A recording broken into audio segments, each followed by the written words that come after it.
Hello বন্ধুরা, কেমন আছো সবাই? আশা করি সবাই খুব ভালো আছো, সুস্থ আছো। তো বন্ধুরা, আজকে আমি আবারও একটা নতুন মজাদার গল্প নিয়ে চলে এসেছি।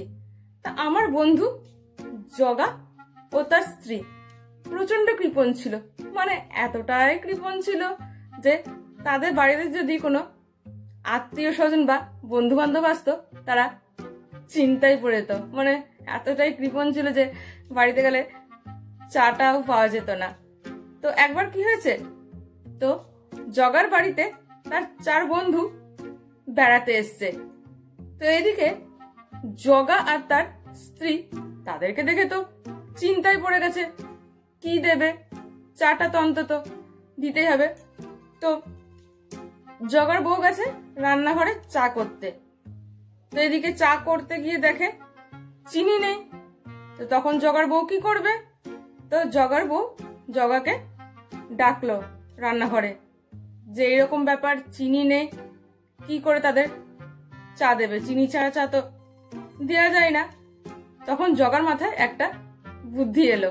জগা তার স্ত্রীকে বলল, আচ্ছা তোমাকে এত চিন্তা করার দরকার নেই, তুমি চাটা তো আগে করো, বাদ বাকিটা আমি ম্যানেজ করে নেব। তখন জগার বউ বলল, ঠিক আছে আমি চা করছি, বাদ বাকিটা কিন্তু তুমি ম্যানেজ করে নিও। তো তখন জগার স্ত্রী জগাকে ডেকে বলল, দেখো আমার চা করা হয়ে গেছে, তুমি কিন্তু ম্যানেজ করে নিও। কিন্তু তুমি বলবে চিনি ছাড়া চা, তুমি বললে ম্যানেজ করে নেবে, তো বলো না।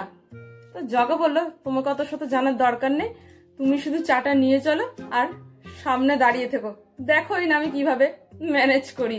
আরে অপেক্ষা করো, দেখোই না আমি কি মজার খেলাটাই না খেলি।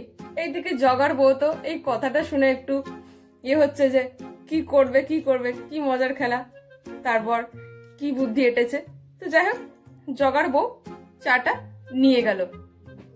চাটা দেওয়ার পর জগা তার বন্ধুদেরকে বলল যে এই কাপগুলির মধ্যে যে কোনো একটা কাপে চিনি নেই, আর সবাই একটা একটা করে কাপ নেবে।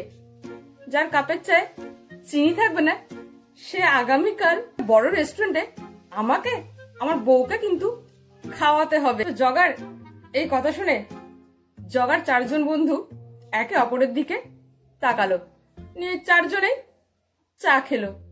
তো চা খাওয়ার পর জগার বন্ধুরা জগাকে বলল, না চায়ে তো চিনি আছে, তাদের সবার কাপের চায়ে চিনি আছে।